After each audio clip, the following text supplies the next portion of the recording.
반갑습니다. 제가 처음에 제가 간증을 좀 합니다. 어떻게 하나님을 믿게 됐는지 짤막하게 간증을 하고 그다음에 동성애 강의를 하도록 하겠습니다. 제 어머니께서 저를 이제 임신했을 때, 제가 엄마 뱃속에 있을 때 제 어머니께서 전도를 받았습니다. 그래가지고 교회 처음 나가면서 아주 뜨겁게 예수님을 영접하고 100일 동안 새벽 기도를 하고 제가 이 땅에 태어났습니다. 그래서 어떻게 보면 태어날 때부터 하나님의 특별하신 사랑을 제가 입은 것 같습니다. 그렇게 훌륭한 부모 밑에서 자라다가 제가 중학교 3학년 때 문제가 생깁니다. 그러니까 그 전에 이제 교회를 나갔지만 전혀 믿음이 없다가 중학교 3학년 때 이제 과학을 믿는, 그러니까 학교에서 말하는 그런 과학적인 내용을 믿고 무신론자, 유물론자로 바뀌게 됩니다. 그리고는 이제 과학만을 믿는 그런 사람이 되었어요. 그리고 그때부터 제 마음속에 허무주의가 자리 잡았습니다. 그러니까 죽으면 끝이다. 그러니까 한 번밖에 없는 이 인생이다. 이러면서 제가 이제 그 대학교를 가서 물리학을 공부하게 됩니다. 그러니까 과학을 통해서 이 세상을 알고 나를 알자. 이렇게 해서 미국에 가서도 이제 물리학을 공부했는데 제가 30살쯤 됐을 때, 그러니까 물리학을 공부한 지 한 10년 정도 됐을 때 굉장한 그 고민을 하게 됐어요.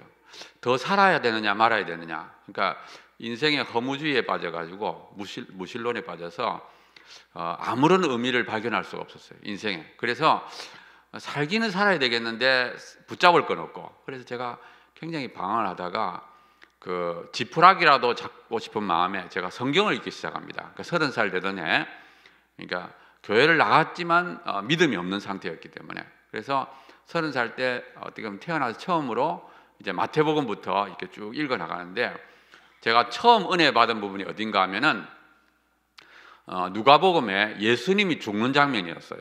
그러니까 예수님이 십자가상에서 달려가지고 자기 죽이는 사람들을 내려다보면서 저 사람들을 용서해 주십시오 하는 그런 말을 할 때 제가 굉장히 감동을 받았습니다. 왜냐하면은 이분은 조금 있으면 죽는데 어떻게 자기 죽이는 사람을 용서할 수 있을까? 왜냐하면은 저는 중학교 3학년 때부터 고민한 것이 죽음이에요. 어떻게 하면 이 죽음을 이길 수 있을까 고민을 했는데, 아무튼 그 예수님의 말씀을 통해서 제가 굉장히 감동을 받고 성경을 계속 읽어 나갔습니다. 그러다가 한 일주 정도 더 읽다가 제가 하루는 이제 그 점심을 먹고 이제 성경을 읽으려고 하는데 너무 눈이 아파가지고, 제가 그 당시에 컴퓨터로 이제 프로그램을 짜는 건데 그 낮잠을 자기 시작했습니다. 너무 눈이 충혈되고 힘들어서. 그래가지고 1인용 소파에서 잠을 자다가 또 깨야지 하고 또 잠을 들고, 그걸 한 서너 차례 반복하다가 제가 갑자기 뭘 보는가 하면은 그 저 위에서 1인용 소파에 잠들어 있는 내 모습을 내려다보는 거예요. 그래서 야, 신기하다. 내가 온몸을 다 내려다보네. 근데 그 다음 순간에 어떤 생각이 딱 드는가 하면, 야, 이게 죽는 거구나. 죽는다는 것이 갑자기 생각이 났어요. 그래서 제가 막 몸부림을 치다가 깼습니다. 근데 너무 이제 꿈인지 생신인지 잘 모르겠어요. 그래서 제가 한번 밖에 나갔다가 그 자리에 앉았습니다. 앉았는데 일기장이 펴져 있었습니다. 근데 일기장이 뭐가 적혀 있는가 하면 영혼이라는 단어가 적혀 있어요. 영혼. 성경을 읽으니까 자꾸 영혼이라는 단어가 나오는데 영혼이 도대체 뭐냐 하고 좀 생각을 하다가 잠이 들었어요. 근데 조금 전에 그 사건도 있고 해서 영혼에 대해서 조금 알 것 같아요. 그래서 제가 펜을 들고 일기장에다가 적어야 되겠다 이렇게 했는데 막상 적으려고 하니까 또 생각이 안 나더라고요. 그래서 제가 일기장을 덮고 성경을 읽기 시작했습니다. 근데 성경을 좀 읽어 나가는데 어떤 기질이 있는가 하면, 우리에게는 썩어질 몸이 있을 뿐만 아니라 썩지 아니하는 영혼이 있다, 그런 기질이 있어요. 근데 그 기질을 읽는데 내 눈에서 눈물이 걸성거리는 거예요. 그래서 내가 그걸 참고 계속 읽어 나갔습니다. 읽어 나가는데 또 비슷한 기질이 있어요. 우리에게는 썩어질 몸이 있을 뿐만 아니라 썩지 않은 영혼이 있다. 근데 두 번째 그 기질이 탁 읽을 때는 막 이 양쪽 눈에서 눈물이 비 오듯이 쏟아지는 거예요. 그래서 제가 엎어져서 한참 울었습니다. 너무 좋아가지고. 그리고는 제가 옆에 가가지고 팔딱팔딱 뛰었어요. 그리고는 제가 일기장에다 뭐라고 적었는가 하면, 우리에겐 두 개의 생명이 있다. 육신의 생명과 영원한 생명이 있다. 이렇게 적었어요. 근데 그때가 제가 30살 되던 해 여름 방학입니다. 근데 그게 어떻게 보면 내 인생을 바꾼 최대의 사건이에요. 그때 제가 이제 영의 눈을 뜬 거예요. 아, 내 안에 영혼이 있구나. 영혼이 있을 수 있겠구나. 그래서 그때부터 이제 영의 세계에 대한 탐구를 시작했습니다. 그러니까 그 전까지는 저는 영의 세계라는 걸 전혀 안 믿은 무신론자, 유물론자였는데 그때 영의 세계가 있을 수 있겠구나. 그래서 그때부터 이제 소망을 발견한 거예요. 그러니까 그 전까지도 뭐 제가 부산 한국에서도 인류대학, 뭐 미국에서도 인류대학 계속 승승장구를 다녔지만 죽으면 끝인데 허무하다. 그 생각이 있었는데 그때 제가 새로운 소망, 내가 모르는 세계가 있구나. 그래서 그때부터 이제 탐구를 시작했는데 이성적으로는 이게 내 안에 영혼이 있는지 없는지 알 수가 없었어요. 그래서 제가 31살 되던 해 목표를 정했습니다. 내가 하나님을 만나자. 왜냐하면 성경에 하나님이 계시다 그러는데 만약에 하나님이 계시다면 영의 세계가 있고 내 안에 영혼이 있을 수 있겠구나. 그래서 제가 31살 되던 해 하나님이 계시는지 알고 싶어서 정말 간절하게 기도했습니다. 왜냐하면 하나님의 존재가 곧 내 안에 영혼이 있는 것과 직결되기 때문에 그래서 제가 정말 하나님께 기도했어요. 하나님 정말 계시면 나를 만나주세요. 나는 하나님 볼 수 없지만 하나님은 저를 보고 계시니까 나로 하여금 하나님을 알게 해주세요. 그래서 제가 하는 이 기도를 응답하셔서 나로 하여금 하나님 있는 걸 좀 알게 해주시고 제가 정말 진심으로 간절하게 기도했어요.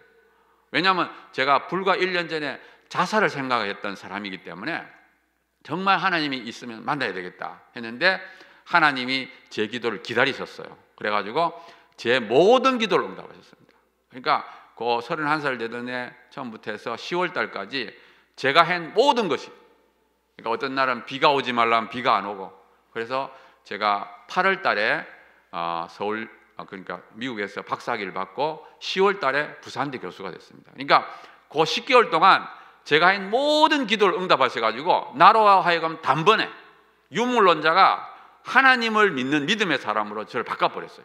그리고 제가 31살 되던 해 10월 달에 미국에서 이렇게 탁 비행기를 타고 날아오는데 너무너무 기뻤어요. 왜냐하면 제가 15살부터 30살까지 15년을 그렇게 허무주의 속에서 방황을 했는데 단번에 하나님이 그 허무주의를 부숴버리고 유물론을 부수고 영의 세계를 믿는 믿음의 사람으로 바꿔버렸어요. 그래서 제가 너무너무 기쁜 마음으로 우리나라 와서 이걸 전해야 되겠다. 지금도 내처럼 과학을 믿는 유물론, 무신론에 빠져 사는 젊은이들이 많을 텐데 내가 와서 이걸 전해야 되겠다고 제가 굉장히 기쁜 마음으로 이제 한국 왔습니다. 근데 그때부터 제 삶에 어려움이 닥쳤어요. 그게 뭐냐 하면은 죄라는 어려움입니다. 제가 그렇게 은혜를 받고 대학 교수가 됐는데 한국에 도착해서 1개월이 지나지 않고 죄를 짓는 거예요. 그러니까 뭐 주위에서 막 이렇게 뭐 교회 다니는 사람들도 이 정도는 짓는다, 이건 죄도 아니다, 뭐 이렇게 하고 또 제 생각에 그게 너무 커 보여요. 도저히 죄를 안 지으면 안 될 것 같은. 그러니까 제가 이제 실제 삶에서 죄를 짓는 거예요. 그러니까 제가 이해가 안 돼요. 내 자신이 이해가 안 돼요. 아니 그렇게 하나님을 만나겠다고 간구하고 하나님이 교수까지 만들어줬는데 어떻게 죄를 짓느냐. 그래서 제가 너무너무 힘들었어요. 내가 이해가 안 되는. 근데 지금 생각해보면 어떻게 보면 당연한 이야기예요. 왜냐하면 그 당시에 제가 성경을 안 것도 아니고 큐티를 하는 것도 아니고 매일 기도를 하는 것도 아니고 그저 제가 10개월 동안 한 거는 하나님 주세요 하고 받은 것밖에 없는 거예요. 그러니까 영적으로는 갓난아기, 이제 막 태어난 갓난아기니까 세상에 나가서 백전백패하는 거예요. 그래서 제가 이제 죄를 짓고 한 9개월쯤 지나서 몸이 아프기 시작하고 또 1년이 지나서는 의심에 시달렸습니다. 무슨 의심인가 하면은 하나님이 계시고 영혼이 있다는 것까지 믿었는데 예수님이 안 믿어져요. 그리고 성경을 읽으면 자꾸 의심이 들어요. 그러니까 이 마음속에 있는 유물론이 그래도 지식이 남아있으니까 이 전환이 안 된 거예요. 하나님 은혜를 주셨지만. 그래서 제가 굉장히 고통을 겪었어요. 몸은 아프고 의심은 있고 또 죄를 짓고. 그런데 하나님이 두 가지 축복을 주셨어요. 두 가지. 그게 뭐냐면 첫 번째는 병이라는 걸 주셨어요. 병이라는 축복을 주셔가지고 아무리 의심하다가도 이러다가 죽겠다 생각이 들면 딱 손을 들어요. 하나님 한 번만 살려주세요. 내가 다시는 의심하지 않겠습니다. 예수님 잘 믿겠습니다. 제가 딱 손을 들어요. 그러면 신기하게 몸이 좋아져요. 그러니까 제가 이제 간이 안 좋았는데 하여튼 딱 손을 들고 내 마음을 낮추면 그때부터 몸이 좋아져요. 그래가지고 완전히 좋아지게 되면은 또 의심이 시달리는 거예요. 아, 네가 안 믿는데 믿는다는 거 거짓말이라는 거예요. 아, 그러니까 실제로는 안 믿어지는데 억지로 믿겠다는 거예요. 그래서 또 의심에 시달리면 몸이 나빠지고, 한 번만 살려주세요 하면 또 낫고, 그게 여러 차례 반복을 했습니다. 또 두 번째 축복은 뭐냐면은 주위에서 막 이렇게 압력이 들어옵니다. 이건 죄도 아니다. 뭐 이 정도는 짓고 살아야지 한국에 산다. 그래가지고 내가 생각할 때 이건 조그마한 죄, 내가 생각할 때 아주 조그마한 죄를 지었어요. 근데 그 조그마한 죄를 지었을 때 어김없이 하나님이 징계하셨습니다. 조그마한 죄, 내가 생각할 때는 아주 조그마한 것을 했는데 그거로 말미암아 얼마 후에는 고통을 겪어요. 그러니까 그걸 반복하는 거예요. 반복하면서 느낀 게 뭔가 하면, 야, 하나님이 진짜 내를 보고 계시구나. 하나님이 정말 이 땅을 다스리는구나 하는 것을 제가 느꼈어요. 그래서 지금은 제가 60입니다. 그러니까 딱 30년이 지났어요. 영의 세계를 경험한 지가 딱 30년이 됐는데, 그동안에 정말 기도 응답을 받은 거는 한 몇천 번이 돼요. 근데 그건 다 잊어버렸어요. 잊어버렸는데 기억이 남는 게 있어요. 그거는 매 맞은 거. 이렇게 해서 얻어맞은 거는 몇 가지는 딱 기억이 나요. 각인이 됐어요. 그래서 지금은 제가 60인데 정말 저는 행복합니다. 왜 행복한가? 하나님이 계시기 때문에 행복합니다. 하나님이 계시다는 건 뭡니까? 나에게 영생이 있다는 거예요. 영생. 죽음 이후에 영원히 산다는 거예요. 그러니까 저는 너무너무 좋아. 지금은 제일 행복해요. 어떻게 보면은 내 인생 60년 살았는데 그중에 제일 행복한 때가 지금이에요. 왜냐하면 이제는 믿음이 어느 정도 그래도 자리를 잡았습니다. 그래서 하나님이 살아계시다는 게 믿어지기 때문에 너무 기쁘고, 그 다음에 제가 이제 30년 동안 느낀 게 뭔가, 나는 진짜 죄인이라는 거예요. 정말 죄인입니다. 저는 제가 이렇게 깨끗하게 살려고 노력을 하면 할수록 내가 정말 죄인이라는 걸 깨달았어요. 어떻게 보면 이 양파 껍질을 벗기듯이 또 벗겨내면 또 안에서 죄가 나오고, 얼마나 내가 자아가 강한지, 나는 내 자신을 볼 때는 내가 정말 강하고 하나님보다 내가 높구나, 어떨 때는 그걸 제가 느껴요. 그래서 나는 정말 죄인이라는 걸 제가 그 30년 동안 뼈저리 느꼈고, 정말 날 위하여 그래서 예수님이 오셨구나. 그래서 저는 그 성경 말씀이 너무 좋아요. 하나님이 계시고 영원한 천국이 있고, 또 예수님이 오셔서 나로 하여금 천국에 갈 수 있는 존재로 만들어 주셨다는 것이 저는 너무나 행복하고 기쁩니다. 그래서 저는 사실은 이제 모든 걸 다 얻었어요. 내가 구했던 거, 죽음을 이기는 사람이 되게 해달라, 하나님이 주셨어요. 그래서 저는 하나님이 주신 걸 너무 많이 누렸기 때문에 이제는 하나님 앞에 서기 전까지 어떻게 하면 하나님을 위해서 살다 갈 것인가. 그래서 사실 이제 동성애 사역을 이것도 우연히 하나님이 부르셔서 제가 9년 전에 이제 시작을 했습니다. 그리고 요즘 이제 어떻게 하나님 은혜로 이렇게 다니면서 이 동성애에 대한 것을 이야기하는데 너무너무 행복하고, 저는 도구일 뿐입니다.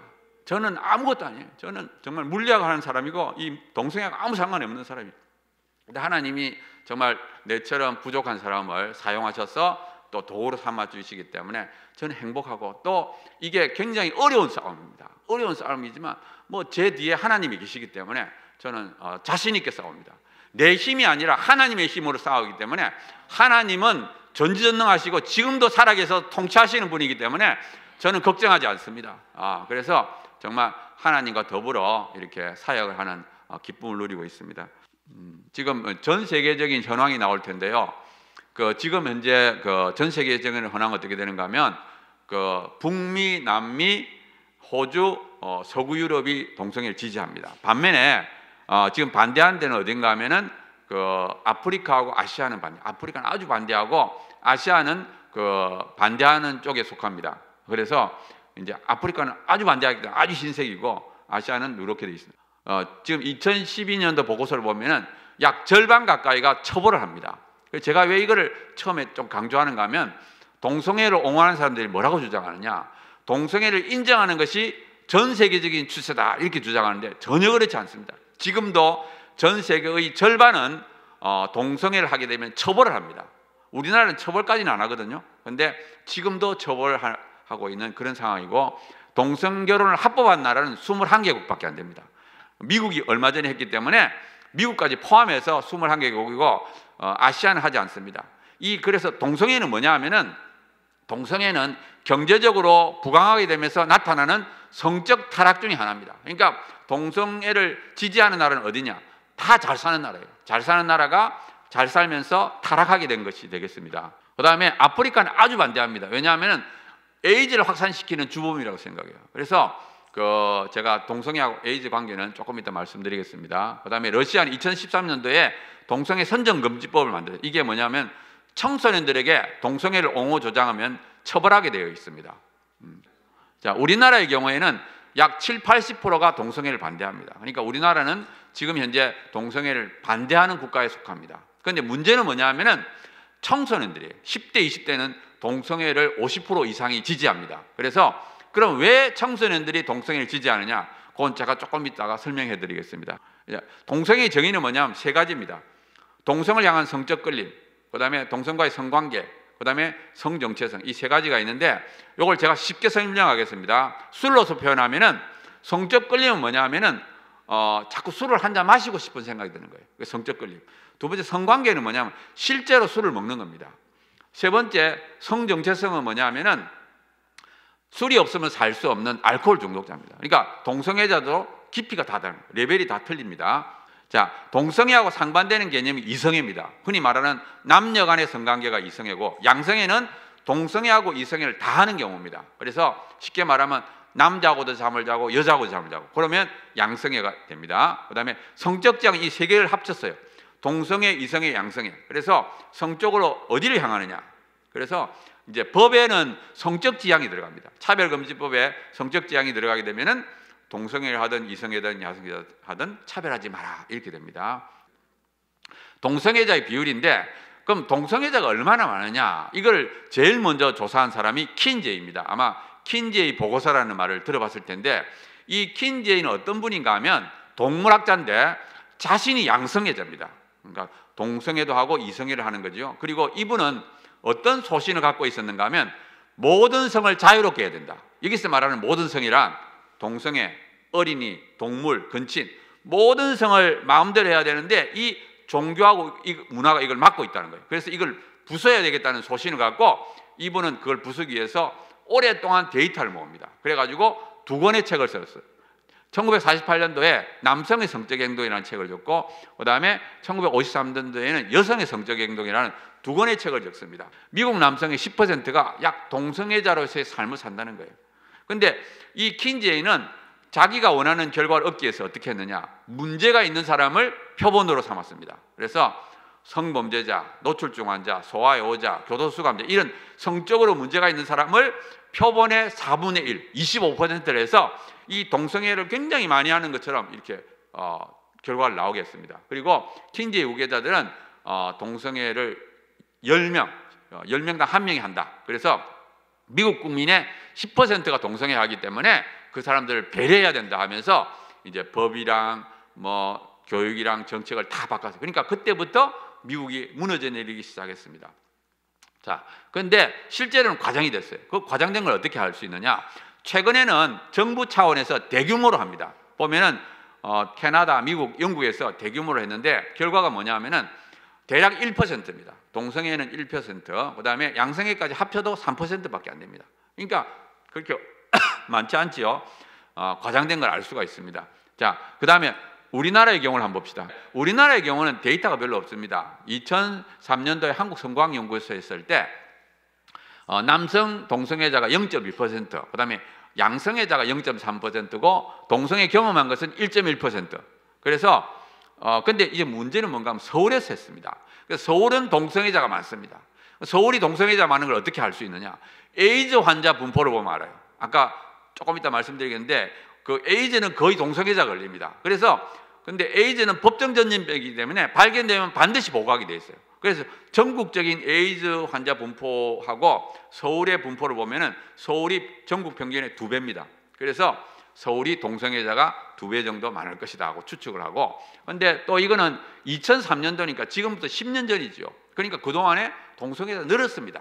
그럼 늘은 걸 어떻게 하느냐? 그동안에 에이즈 환자가 4배가 됐습니다. 4배가 됐기 때문에 적어도 2배는 늘었을 것이다. 그래서 추측이 뭐냐 하면은 지금 우리나라 남성 동성애자는 0.2%로 추측합니다. 그리고 여자는 남자에 비해서 한 3분의 1 내지 4분의 1 되니까 남녀 평균하면 0.14% 정도 되고 외국에 한 5분의 1 정도 된다고 추측을 합니다. 너무나도 당연한 이야기지만 동성애는 분명히 죄입니다. 이거는 뭐 아무리 세상이 떠들어도 뭐 논문이나 영화나 아무리 떠들어도 동성애는 분명한 죄입니다. 레위기를 보면은 동성애는 가증하다 있습니다. 가증이라는 말은 정말 하나님이 싫어한다는 거예요. 정말 싫어한다. 하나님은 모든 죄를 싫어하지만 동성애는 특히 싫어하는 거예요. 그래서 하나님이 가증하다고 이렇게 말을 했습니다. 잘 알다시피 소돔과 고모라가 이 동성애로 말미암아 멸망했습니다. 예, 신약에 가면은 동성애를 영리라고 했어요. 영리, 순리가 아니다. 영리라고 했습니다. 고린도전서 보면 남색이 이제 동성애인데 하나님 나라를 유혹을 받지 못한다. 좀 쉽게 말하면 지옥에 간다는 거예요. 그러니까 아무리 동성애자들이 여기서 뭐 자기들이 뭐 옳다 그러지만 죽어서 천국이 아니라 지옥을 가는 거예요. 그래서 우리가 동성애자들을 자꾸 하지 말도록 말을 하고 있는 겁니다. 그럼 동성애는 왜 죄인가? 자, 하나님 원리에 어긋나는데 첫 번째, 하나님 남자와 여자를 만들었습니다. 두 번째, 한 남자와 한 여자로 결혼이라는 제도를 하나님 만드셨습니다. 그리고 하나님께서는 그 결혼이라는 제도 안에서만 성을 허용했습니다. 그러니까 이제 동성애는 이 세 가지 원리에 다 어긋나는 거예요. 근데 물론 동성애만 죄는 아닙니다. 이거 어긋나는 건 전부 다 죄예요. 예를 들어서 결혼 전에 하는 혼전관계, 또 동거, 뭐 일부 다처제, 일처다부제, 외도, 뭐 동물하고 하는 거. 하여튼 하나님의 원리에 어긋나는 건 전부 다 죄가 되는 겁니다. 예. 그 다음에 제가 이제 좀 강조하고 싶은 것이 뭔가 하면 동성애는 유전도 선천적이지도 치유불가능도 아니다. 이거를 제가 말씀드립니다. 왜 이걸 강조하는가 하면 이 동성애자들의 제일 큰 주장은 뭐냐? 타고났다는 겁니다. 타고났다. 그래서 이 동성애 드라마라든지 영화를 보면 꼭 대사가 있어요. 그게 뭐냐? 자기는 어쩔 수 없이 한다는 거예요. 자기가 하고 싶어서 하는 것이 아니라 자기는 타고나서 어쩔 수 없이 하니까 인정해 달라는 거예요. 그러면서 호소하는 거예요. 나는 자기는 하고 싶어서 하는 것이 아니다. 그래가지고 사실 이 타고났다는 것에 의해서 서구가 다 무너졌습니다. 서구가 받아들인 이유는 뭔가 하면 타고났다는 것을 인정하니까 타고났으니까 자기 책임이 없고 그러면 그걸 받아들일 수밖에 없잖아요. 그래서 이 서구가 무너졌습니다. 그런데 그러면 어떻게 해서 논문을 써서 발표합니다. 이 사람들은 자기 주장을 그냥 하는 것이 아니라 논문을 통해서 발표하기 때문에 과학을 모르는 사람들이 그냥 받아들이게 돼요. 그래서 제가 이제 과학적으로 이제 반박을 할 텐데 우리가 분명하게 알아야 될 것은 동성애는 절대 타고난 것이 아닙니다. 그걸 어떻게 할 수 있느냐? 만약에 동성애가 타고났다면 하나님이 그 사람을 동성애자로 만든 겁니다. 그렇죠? 만약에 타고났다면 그건 하나님이 그 사람을 동성애자가 되도록 만드는 거예요. 하나님이 어떻게 그 사람을 동성애자로 만들고 동성애를 정죄합니까? 그럴 수 없습니다. 하나님은 살아계시고 하나님은 공의롭기 때문에 절대로 타고나지 않습니다. 그거를 확실하게 믿어야 돼요. 동성애는 절대 타고난 것이야. 왜냐하면 이 동성애자는 계속 논문을 내요. 그리고 이게 틀리면 조금 바꿔가지고 다르게 논문을 냅니다. 그리고 거기다가는 아주 복잡한 과학적인 언어를 사용해요. 그럼 일반인들이 이해하기 어렵습니다. 막 굉장히 복잡한 그 과학적인 언어를 통해서 뭐 타고났다 이렇게 주장하니까 자꾸 현혹이 될 수가 있습니다. 그래서 첫째는 분명하게 아니다 하고 믿음을 갖고 또 물론 과학적으로 합리적으로 반박을 해야 됩니다. 자, 유전이 아니라는 걸 쉽게 알 수 있는데 그건 뭐냐? 동성애자는 아기를 못 낳습니다. 아기를 낳아야만이 자기 유전자가 다 합쳐서 넘어가잖아요. 동성애자는 아기를 낳을 수가 없습니다. 그래서 동성애 유전이 될 수가 없어요. 동성애 유전자가 만약에 동성애 유전이라면 이미 동성애 사라졌어야 돼요. 그 다음에 유전질환이라는 것이 있는데 유전질환은 정상적인 유전자가 돌연변이를 일으켜서 잘못되는 경우입니다. 그러니까 그 동성애라는 것은 정상적인 것이 잘못돼서 이렇게 나타난 현상이다 이렇게 말을 하는데 여기서 보면은 이쪽에 있는 것이 전부 다 유전질환입니다. 보면은 유전질환이 굉장히 빈도가 낮아요. 보면은 0.25% 밑입니다. 그리고 모든 유전질환을 합쳐도 1%밖에 안 됩니다. 그러니까 쉽게 말하면 100명당 1명꼴로 기형아가 태어나는 거예요. 근데 반면에 동성애는 양성애자까지 합치면 한 3% 되거든요. 이거는 돌연변이에 의한 현상은 아니라는 겁니다. 나이에 대한 변화인데 지금 50대의 경우에는 20대의 절반 이하로 떨어집니다. 자, 이것이 나이에 따른 변화가 역시 유전이 아니라는 걸 나타냅니다. 왜냐하면 만약에 유전자가 있어서 동성애를 일으킨다면 20대에 동성애 하게 만든 유전자가 50대에도 그대로 있습니다. 유전자는 변하지가 않아요. 20대하고 50대가 유전자가 똑같습니다. 그러면 20대에 동성애 하게 만들었다면 50대에도 동성애 하게 만들어야 됩니다. 그러니까 이게 줄어든다는 말은 유전자 때문이 아니라는 뜻이에요. 청소년기를 어디서 보냈느냐? 이거는 14세에서 16세에 동성애를 어디서 했느냐? 대도시에서 사면은 동성애자가 될 확률이 높고, 그 다음에 시골에서 자라면 동성애자가 될 확률이 낮습니다. 이거는 뭐냐면은 환경의 영향을 더 많이 받는다는 뜻이 됩니다. 유전이 아니라 환경의 영향을 받는다고 말할 수 있습니다. 자, 그 다음에 동성애를 나타내는 유전자가 발견된 적이 없습니다. 보면은 이제 여기 유명한 논문인데 보면은 그 1993년도에 해머가 동성애자입니다. 해머가 무슨 논문을 냈느냐? 남성 동성애가 XQ28이라는 유전자와 관련이 있다고 사이언스라는 잡지에 발표합니다. 이 사이언스가 굉장히 유명한 잡지입니다. 어떻게 보면 거의 1위에 해당하는데, 이 사이언스라는 잡지에 동성애하고 남성 동성애하고 유전자와 관련이 있다고 발표를 하니까 이제 현혹이 되는 거죠. 그리고 이 해머가 동성애자인데 그 머리말에 뭐라고 적었느냐? 99% 이상 유전이라고 했어요. 얼마나 강력하게 말했는지 몰라요. 그리고 이 서구 언론들이 대서특필했습니다. 드디어 동성애 유전자 발견했다. 그러니까 아니 인류 잡지에 나오고 머리말에 99% 이상 유전이라고 그러고, 그러니까 일반인들은 과학을 잘 모르니까 아이고 동성애가 유전인가 보다 이렇게 생각할 수가 있죠. 근데 이제 그 다음 보면은 1999년도에 라이스라는 분이 같은 부분을 조사합니다. 해머가 주장한 부분을 조사해 보니까 일반인과하고 동성애자가 차이가 없어요. 그래서 사이언스라는 잡지에 관련이 없다 하고 발표했고, 또 2005년도에 해머를 포함한 연구팀, 그러니까 1993년도에 발표한 이 해머를 포함한 연구팀이 더 많은 사람을 조사합니다. 그러니까 1993년도에는 한 40명을 했다면 이 2005년도에는 한 450명, 10배 가까이 해서 조사해 보니까 남성 동성애하고 XQ28이 관련이 없어요. 관련이 없어요. 그래서 관련이 없다고 하면서 그럼 왜 자기들이 옛날에 있다 그랬고 지금은 없다 그랬느냐 하고 이렇게 설명을 합니다. 그러니까 자기들이 스스로 번복을 한 거예요. 근데 문제는 뭔가 하면 우리나라 인터넷 들어가면은 지금도 해머밖에 없어요. 지금도 인터넷 요 뒤에 건 없습니다.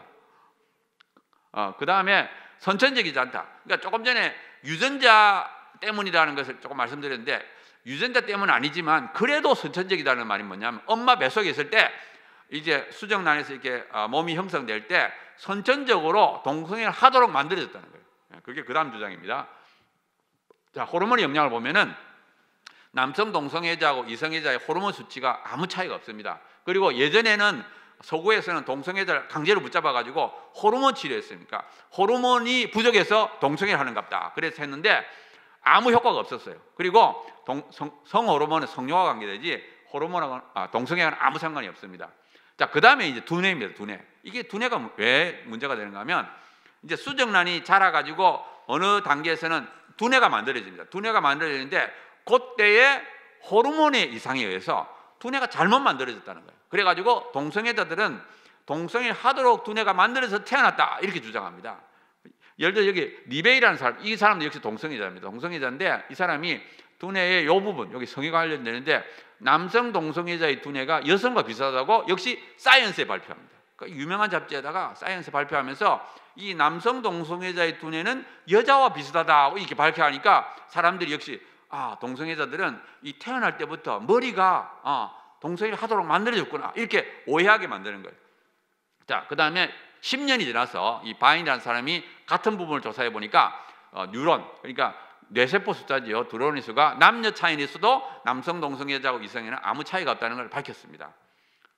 자, 그 다음에 이제 일란쌍둥이의 동성애 일치 비율, 이게 굉장히 중요합니다. 왜냐하면은 일란쌍둥이는 한 개의 수정란이 나눠서 두 사람이 됐기 때문에 일란쌍둥이 유전자가 똑같습니다. 유전자가. 그 다음에 같은 엄마 뱃속에 자라니까 모든 선천적인 영향을 동일하게 받아요.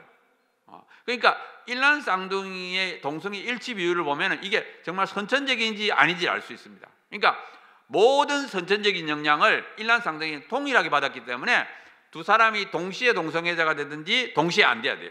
만약에 선천적이라면. 그래서 이게 굉장히 중요한데, 이게 1991년도에 역시 남성에 대해서 해보니까 일란쌍둥이는 52%, 일란쌍둥이 22%, 다른 형제는 9.2% 이렇게 결과가 나왔어요.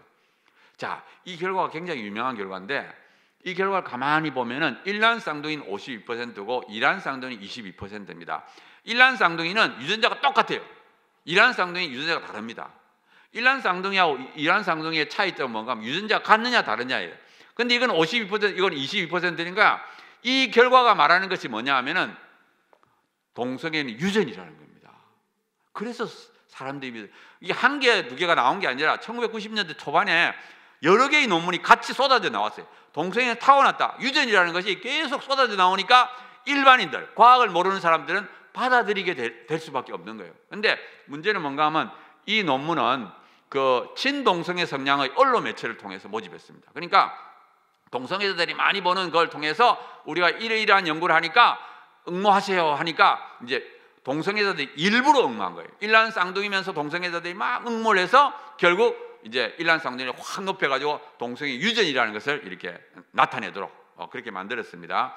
근데 이제 최근 들어서 2000년 이후에 대단위로 이제는 응모한 것이 아니라 나라가 갖고 있는 그 데이터베이스를 이용해서 조사를 해보니까 2000년, 2000년, 2010년 스웨덴에서 제일 최근에 2010년에 7,600, 결과가 남성은 9.95, 여성은 11.1. 그러니까 굉장히 적지요. 그래서 결과적으로 일란 쌍둥이의 동성애 일치 비율은 10%밖에 안 됩니다. 10명당 1명만 일치하는 거예요. 굉장히 낮은 거죠. 그런데 일란 쌍둥이는 태어나서 또 후천적인 영향도 똑같습니다. 같은 부모와 같은 환경에서 자라기 때문에 후천적인 영향도 똑같고 선천적인 영향도 똑같고, 그래서 두 개가 똑같은데도 불구하고 10%밖에 일치 안 합니다. 그 말은 뭔가 하면은 선천적인 영향 정말 10%도 안 되는, 훨씬 적다는 걸 알 수 있어요. 그래서 동성애는 절대 타고난 것이 아닙니다. 누가 타고났다 그러면 이 데이터를 말하면 돼요. 일란 쌍둥이 동성애 일치 비율을 말하면서 과학적으로도 타고난 것이 아니다, 이렇게 자신 있게 말해야 됩니다. 자, 그러면 동성애 타고난 것이 아니면 왜 생기느냐 하고 이제 질문할 수 있겠죠. 여러 가지 이제 그 동성애가 되도록 만드는 여러 가지 그 영향이 있습니다. 그 중에 하나가 후천적인 건 어떤 게 있냐? 첫 번째는 부모입니다. 아이가 동성애자가 됐을 때 제일 큰 영향, 그러니까 아이가 자라는 동안에 영향을 받는 제일 큰 거는 부모입니다.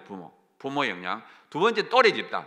세 번째가 경험입니다. 경험. 그래서 잘못된 성경험이라는 건 뭐냐면은 우연히 동성애를 경험하는 거예요. 그러니까 예를 들어서 뭐 교도소나 군대나 기숙사에서 우연히 동성애를 경험해서 동성애에 빠지는 겁니다. 저는 동성애를 중독이라고 생각하는데, 우리가 알코올 중독 환자가 태어날 때부터 알코올 중독자 아닙니다. 그냥 우연히 한 잔, 두 잔 술을 마시다가 나중에 알코올 중독자가 되는 거와 똑같습니다. 그러니까 동성애도 마찬가지로 성중독이라고 보면 됩니다. 자, 그 다음에 이제 최근 들어서는 문화의 영향이 굉장히 큽니다. 최근 들어서는 정말 현대로 오면서 동성애를 아름답게 미화하는 드라마, 영화, 또 음란물, 포르노, 이것이 정말 동성애를 만드는 굉장히 큰 요인입니다. 그러니까 이 문화가 직접적인 영향을 미쳐요. 그 다음에 동성애를 인정하는 사회풍토, 이게 뭐냐면은 서구 사회에서는 학교에서 동성애를 가르칩니다. 학교 성교육 시간에 동성애를 아예 가르쳐요. 그러니까 이 동성애를 이제 자들이 점점 많아지게 되는 겁니다. 뭐 그 외에도 다양한 이유가 있습니다. 뭐 아무래도 이성을 두려워하는 사람들이 동성애자 될 확률이 높아요.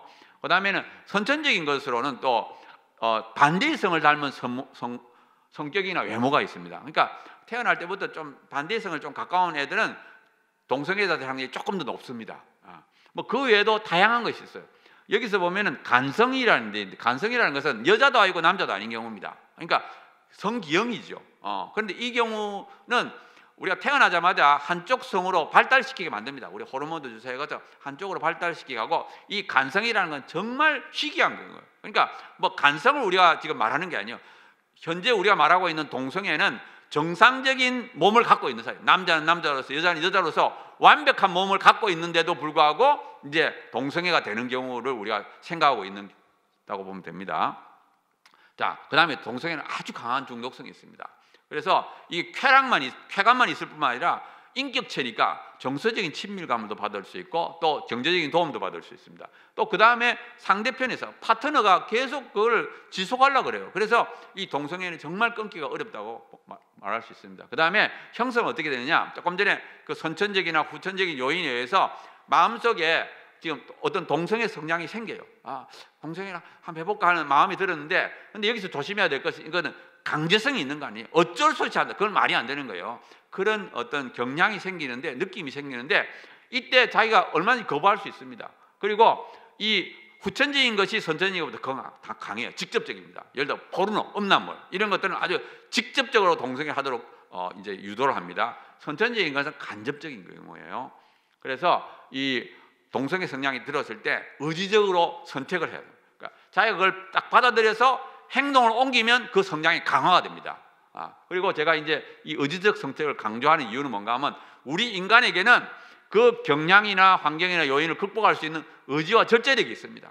나는 어쩔 수 없이 했다. 그거는 말이 안 되는 거예요. 그리고 똑같은 요인과 환경을 가진 사람의 극소수가 동성애자가 됩니다. 그래서 강한 의존성에 의해서 반복함으로써 이 동성애라는 행동 양식이 형성된다고 보면 됩니다. 그래서 이 동성애자의 경우에 제일 큰 거는 자기의 선택이에요. 자기 선택. 두 번째는 구천적이고 세 번째가 선천적이라고 보면 되겠습니다. 자, 요게 이제 2012년도, 2013년도에 우리나라 도덕교과서, 생활과 윤리라는 교과서에 나온 내용입니다. 학교에서 이런 내용을 가르쳤어요. 보면은 이 동성애는 자기 의지와 관계없이 만들어지고 이건 의학적으로 밝혀진 사실이다. 완전한 거짓말입니다. 그런 게 있을 수가 없어요. 그리고 그래서 동성애는 정상이고 도덕적으로 문제가 없다. 이걸 학교에서 가르쳤습니다. 우리가 2013년도에 이걸 발견하고 너무 놀랐어요. 근데 이걸 전국의 학생들이 공부를 하고 이 도덕이 수능 칠 때 굉장히 인기 있는 과목이에요. 그래가지고 전국에 있는 학생들이 학교에서 배우고 선생님이 가르치고 참고서에 있고 시험을 치고, 그러니까 10대들이 자기가 좋아서 동성애를 옹호한 것이 아닙니다. 이 학교 교육을 통해서 이렇게 세뇌를 시킨 거예요. 우리도 모르는 사이에 그렇게 동성애자들이 교과서 안에다가 얼마나 이렇게 잘못된 걸 삽입했는지 몰라요. 다행히 이제 우리가 발견하고 이걸 빼가지고 지금은 2014년도부터 빠졌습니다. 근데 참고서에 아직도 남아 있는 데가 있더라고. 그러니까 지금도 교과서 군데군데에 동성애 옹호하는 것들이 아직도 있습니다. 잔재들이 있습니다. 자, 조금 전에 자기 의지와 관계없이 형성된다. 의학적으로 밝혀진 사실이라는데 천만의 말씀. 그건 말이 안 되는 거예요. 왜냐하면 그런 논문이 나올 수가 없습니다. 과학은 의지가 몇 %인지 요인이 몇 %인지 알 수가 없어요. 그리고 인간은 로봇이나 기계가 아닙니다. 반드시 우리가 어떤 것을 받아들일 때는 자기 의지를 통과해서 그걸 받아들이게 되어 있어요. 자, 그 다음에 치유불량도 역시 아닙니다. 이제 치료하시는 분들을 보면은 30%, 50%, 70%의 성공률이 있다고 이렇게 하고 있는데, 문제는 뭔가 하면 최근 들어서는 미국 같은 데는 치료 금지법을 만들었어요. 치료를 못 받게 합니다. 얼마나 그 문제가 되는지 동성애 인권단체에서 치료를 못 받도록, 특히 청소년의 경우에 그렇게 하고 있습니다. 그 다음에 깊이 동성애에 빠졌다가 나온 사람들이 많아요. 정말 동성애 단체 대표했던 사람, 뭐 동성애를 위한 잡지에 편집했던 이런 정말 깊이 동성애에 빠졌던 사람들이 이제 나와 치료가 받은 거죠. 그리고 다른 사람들 도와줍니다. 이게 전 동성애 단체. 동성애에 빠졌다가 나온 사람들이 다른 사람들을 도와주고 있습니다. 자, 그럼 왜 동성애자들은 선천적이라고 주장하느냐? 몇 가지 이유가 있습니다. 첫 번째는 자기 합리화. 내가 하고 싶어서 하는 것이 아니다. 나도 어쩔 수 없다. 자기 합리화. 두 번째는 강한 중독성.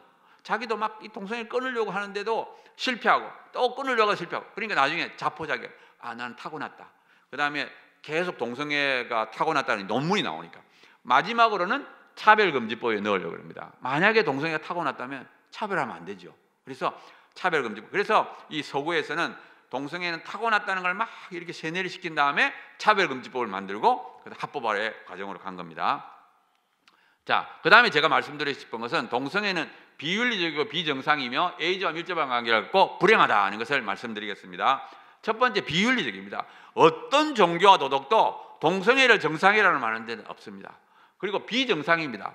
우리 인체 구조를 보면은 기관이 있어요. 기관. 뭐 위장은 소화기관, 폐는 호흡기관. 마찬가지예요. 성행이라는 성기관이 있습니다. 남녀는 다른 성기관을 갖고 남녀가 성관계를 하도록 구조적으로 그렇게 만들었어요. 하나님이 그렇게 창조 섭리가 남녀가 성관계를 하도록 딱 만들어져 있습니다. 그러니까 동성 간에는 성관계가 구조적으로 불가능한 거예요. 그래서 저는 이제 이거를, 동성애는 마치 음식을 코로 먹는 것 같다. 예를 들어서 우리가 밥은 입으로 먹고 코는 숨 쉬는 데입니다. 숨 쉬는데 일로 밥을 먹으면서 난 좋다, 정상이다, 이거 주장, 이거 말이 안 되는 거예요. 동성애는 상식적으로 말이 안 되는 겁니다. 자, 왜 그렇게 제가 조금 전에 말했는가 하면, 그럼 동성애자들 어디다 성관계 하느냐? 학문에 갑니다. 학문. 그 학문은 성기관이 아니거든요. 배설기관입니다. 제일 더럽고 불결한 장소. 거기다가 성관계를 함으로써 보건적인 문제가 생깁니다. 그리고 예를 들어서 뭐 여러 가지가 있는데 관략근이 약해집니다. 관략근. 그러니까 우리 사람들이 관략근이라는 건 대변이 딱 못 나오게 딱 막는 부분이잖아요. 이 관략근이 약해지기 때문에 어떻게 되느냐? 대변을 보관할 수가 없어요. 그래서 이 동성애자들은 성인용 기저귀를 하고 있습니다. 기저귀를 해도 대변이 나오면 안 되잖아요. 그래서 조금만 이제 느낌 이상하면 빨리 화장실을 가야 돼요. 나오기 전에. 그래서 하루에 열 몇 번을 가고 화장실에 한 3시간 정도 있습니다. 자, 그 다음에 항문 위에 있는 것이 직장인데 직장은 아주 얇은 층으로 내가지고 조금만 충격을 주면 찢어집니다. 그래서 이게 감염이 잘 돼요. 그리고 예를 들어서 우리나라 매독 환자의 21%가 동성애자입니다.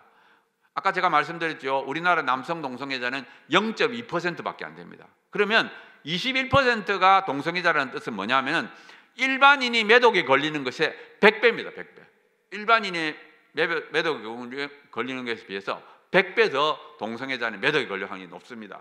그러니까 우리나라 매독을 퍼뜨리는데 동성애자가 일조한다고 보면 됩니다. 자, 그 다음에 그 외에도 희귀한 병이, 일반인들은 잘 안 걸리는 아주 희귀한 병이 걸립니다. 그리고 또 구강항문 성관계래요. 그러니까 구강성교하고 항문성교를 이제 번갈아 하기도 하고 바로 구강항문 성관계랍니다. 그러면 바로 그냥 대장균 같은 것이 입을 통해서 그냥 전파돼요. 장티푸스 같은 게 바로 이게 성병입니다. 성관계를 통해서 전염이 되기 때문에 이걸 성병이라고 그래요. 그리고 보면은 이 피스팅이라는 것이 있는데 이거는 손하고 주먹을 항문 안에 넣습니다. 쾌감을 얻기 위해서. 그래서 이 동성애라는 것은 그렇게 아름다운 게 아니에요. 막 드라마에서는 정말 아름답게 하지만 정말 불결한 성행위라고. 이거는 정말 비정상이고 이거를 아이들한테 가르친다는 것을 말이 안 되는 거예요. 근데 서구에서는 학문 성교를 지금 가르치고 있습니다. 학교에서. 자, 요건 에이즈와 관계인데 이 말기 에이즈 환자입니다. 이 에이즈하고 동성애는 아주 깊은 관계가 있고 말기 에이즈 환자들은 뼈밖에 안 났습니다. 그리고 에이즈는 굉장히 무서운 병이에요. 자, 만약에 에이즈 바이러스가 딱 몸 안에 들어오면 어떤 증상이 나타나는가 하면 꼭 감기 같아요. 막 덜덜 떨리고 막 이렇게 열이 나고. 그런데 조금만 지나면 정상이 됩니다. 한 1, 2주 지나면 정상이 돼요. 그 다음부터는 아무 증상이 없어요. 근데 그동안에 몸 안에 들어온 에이즈 바이러스는 계속 번식합니다. 번식하고 면역세포를 쫙 없애버려요. 그래가지고 나중에는 면역을 싹 잃어버려요. 그래서 후천성 면역 결핍증을 만드는 겁니다. 그리고 이 아무 증상이 없는 이 무증상이 동안에 다른 사람하고 성관계하면 그 사람에게 에이즈 바이러스가 가는 거예요. 그러니까 이 에이즈는 굉장히 무서운 병입니다. 그리고 우리나라 질병관리본부 통계를 이제 말씀드리면 2011년도 통계를 보면은 누적 감염자가 약 8,500명인데 남자가 92%고 여자가 8%. 매년 똑같습니다. 올해도 남자가 92% 감염되고 내년에도 92% 남자. 매년 92%가 감염되는데 99.9%가 성관계입니다. 99.9%가 성관계인데 매년 92% 남자가 걸린다. 이게 무슨 말입니까?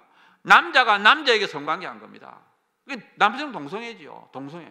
그러니까 우리나라 에이즈는 거의 동성애에 의해서 전염된다고 보면 됩니다.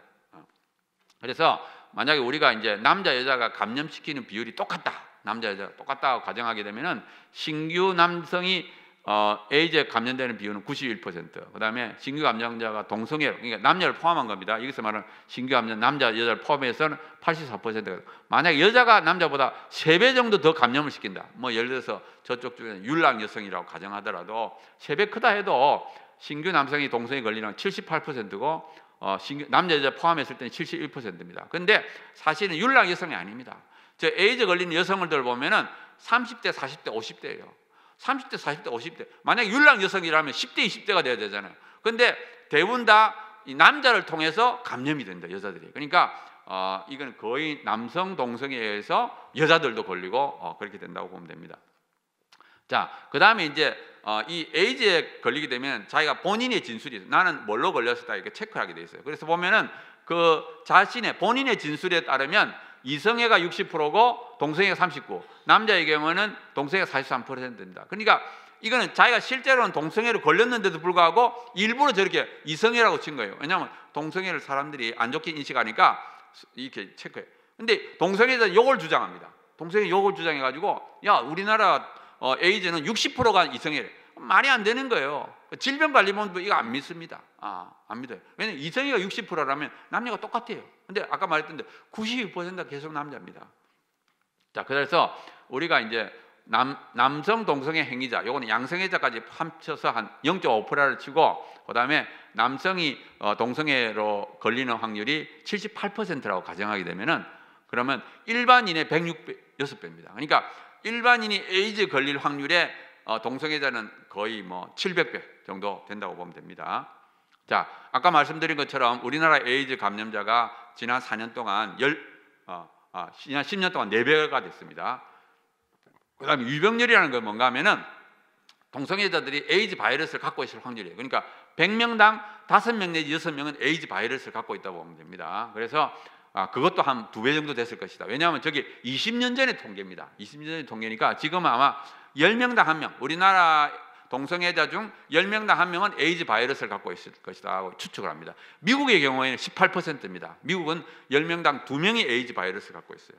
그 다음에 약값이 비쌉니다. 요즘은 에이즈 약이 잘 나와가지고 약을 열심히 먹으면 그래도 수명이 제법 길어집니다. 근데 이게 약값이 비싸요. 그래가지고 1년에 약 2천만 원 내지 약 3천만 원이 듭니다. 그래서 우리나라 지금 생존하는 에이즈 감염자가 약 10,000명이 됩니다. 그래서 2천억 내지 3천억이 약값으로 들어가는데 전액 정부에서 보조합니다. 그러니까 90%는 의료보험공단에서 하고 10%는 자기 부담금인데 그 10%도 결국은 나라에서 주게 됩니다. 자, 이제 생존하는 에이즈 감염자 수치를 보면은 우리나라의 경우는 우리나라 10만 명인데 우리나라 10,000명인데 영국은 11만 명, 미국은 110만 명입니다. 인구 비율로 보면은 영국이 우리나라 10배, 인구 비율로 보면 미국은 우리나라 20배입니다. 그래서 만약에 우리나라가 미국이나 영국처럼 되면 어떻게 되느냐? 그 에이즈 의료비가 2 내지 6조 원이 됩니다. 그 엄청난 돈이에요. 굉장히 큰 돈입니다. 우리나라 의료보험공단에서 1년에 나가는 게 10몇 조밖에 안 되거든요. 그러니까 이게 엄청나게 나가니까 결국 우리나라 망하게 돼 있습니다. 그렇다고 해서 에이즈 환자에게 약 안 주면 안 됩니다. 약 안 주면 발달해가 빨리 죽으니까 약을 줘야 돼요. 그러니까 우리나라에 동성애가 확산되면 반드시 에이즈 환자가 확산되고, 그러면 결국에는 어떻게 되느냐? 에이즈 환자들에게 약을 못 주든지 우리나라가 망하든지 둘 중에 하나가 돼요.